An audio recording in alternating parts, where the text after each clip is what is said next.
آج کے دور میں ہم سب معلومات کے ایک سمندر میں ہیں۔ ہر طرف سے اتنی خبریں اور اتنی باتیں آتی ہیں کہ کبھی کبھی سچ اور جھوٹ میں فرق کرنا واقعی بہت مشکل ہو جاتا ہے۔ لیکن آپ جانتے ہیں یہ مسئلہ کوئی نیا نہیں ہے۔ ذرا سوچئے، ایک ایسی دنیا کا تصور کریں جہاں کوئی گوگل نہیں، کوئی ویکیپیڈیا نہیں تھا، بس لوگوں کا حافظہ تھا اور ہاتھ سے لکھی ہوئی تحریریں۔ ایسے میں تاریخ کے سب سے مقدس اور اہم الفاظ کو کسی بھی قسم کی ملاوٹ سے کیسے بچایا گیا ہوگا؟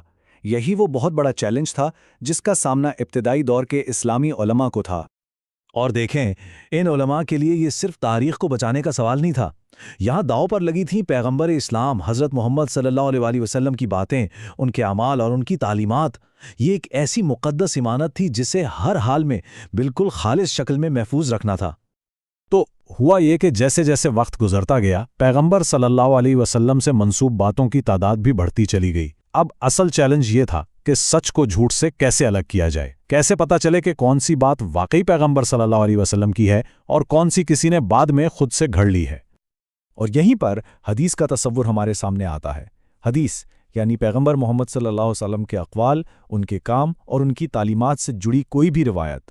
چونکہ یہ قرآن کے بعد اسلامی رہنمائی کا سب سے اہم ذریعہ ہے، اس لیے اس کا مستند ہونا، اس کا خالص ہونا انتہائی ضروری تھا۔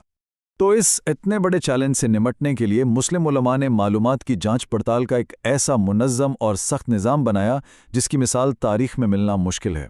اور یہ کوئی شوقیہ کام نہیں تھا، نہیں، بلکہ اسے ایک مذہبی فریضہ سمجھا جاتا تھا۔ اب یہ جو بات اس سلائیڈ پر لکھی ہے، یہ اس پورے نظام کی بنیاد ہے۔ ماخوذی متن کے مطابق ہر صاحب علم پر یہ فرض ہے کہ وہ صحیح اور کمزور روایات میں فرق کرے۔ یہ صرف ایک اچھی عادت نہیں، بلکہ ایک ذمہ داری تھی، ایک فرض تھا۔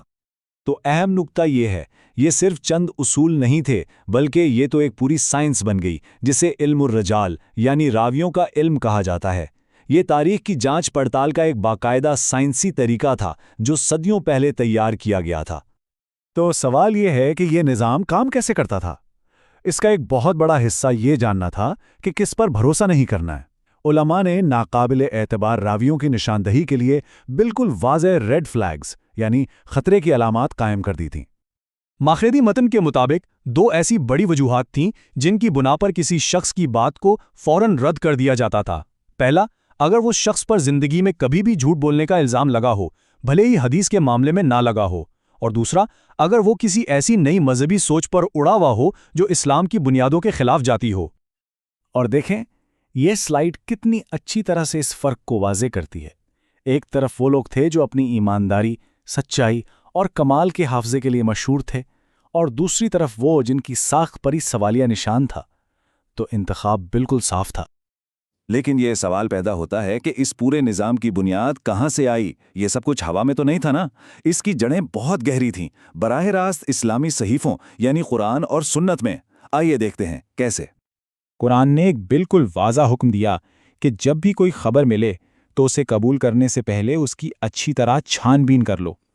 یہ آیت اس اصول کی بنیاد بنی کہ سنی سمائی باتوں پر آنکھیں بند کر کے یقین نہیں کرنا، بلکہ سچائی کی تلاش ایک فرض ہے۔ قرآنی حکم تو تھا ہی، لیکن اس کے ساتھ ساتھ خود پیغمبر صلی اللہ علیہ وسلم کی طرف سے بھی ایک بہت سخت وارننگ موجود تھی۔ یہ وارننگ ان لوگوں کے لیے تھی جو جان بوجھ کر ان سے کوئی جھوٹی بات منسوب کرتے تھے۔ یہ ایک بہت ہی طاقتور بیان ہے۔ یہ صرف جھوٹ گھڑنے والے کو مجرم نہیں ٹھہراتا، بلکہ اس شخص کو بھی اتنا ہی ذمہ دار قرار دیتا ہے جو جانتے بوجھتے اس جھوٹ کو آگے پھیلاتا ہے۔ اس ایک بات نے سچائی کی حفاظت کا بوجھ ہر فرد کے کندھوں پر ڈال دیا۔ تو علماء عملی طور پر یہ جانچ پڑتال کرتے کیسے تھے؟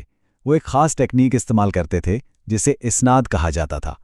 اسناد کو آپ کسی بھی روایت کی چین آف کسٹڈی سمجھ سکتے ہیں، یعنی ان لوگوں کی پوری زنجیر جنہوں نے نسل در نسل اس بات کو آگے پہنچایا۔ یہاں ایک مثال دیکھتے ہیں۔ ایک حدیث پیغمبر محمد صلی اللہ تعالیٰ علیہ وسلم سے شروع ہوتی ہے، وہ اسے اپنے صحابی المغیرہ بن شعبہ کو بتاتے ہیں، پھر یہ بات ان سے شعبہ تک، پھر وکی تک، اور آخر میں ابو بکر بن ابی شیبہ تک پہنچتی ہے جو اسے اپنی کتاب میں لکھ لیتے ہیں۔ اور یہاں سب سے اہم بات آتی ہے، علماء اس زنجیر کی ایک ایک کڑی کو انتہائی باریک بینی سے دیکھتے تھے۔ کیا ابو بکر واقعی وقی سے ملے تھے؟ کیا وقی خود قابل اعتبار تھے؟ ان کا حافظہ کیسا تھا؟ اگر اس زنجیر میں ایک بھی کڑی کمزور یا ٹوٹی بھی ثابت ہو جاتی تو پوری کی پوری حدیث کو ناقابل اعتبار قرار دے دیا جاتا تھا۔ حقیقت میں یہ لوگ اپنے زمانے کے فیکٹ چیکرز تھے، سچ کے محافظ۔ ایک ایسی دنیا میں جہاں غلط معلومات بہت آسانی سے پھیل سکتی تھیں، وہ ایک ایک راوی کی جانچ کر کے ایک ایک کڑی جوڑ کر اعتماد کی ایک مضبوط عمارت کھڑی کر رہے تھے۔ تو یہ سب کچھ آج ہمارے لیے کیوں اہم ہے؟ ایک ایسے دور میں جہاں ڈیپ فیکس ہیں، جہاں غلط معلومات پلک جھپکتے ہی پوری دنیا میں پھیل جاتی ہیں، ان قدیم فیکٹ چیکرز کے طریقے شاید پہلے سے کہیں زیادہ اہم ہو گئے ہیں۔ انہوں نے ایک سادہ مگر بہت طاقتور خیال پر پورا نظام بنایا کہ سچ کی حفاظت ایک ذاتی ذمہ داری ہے۔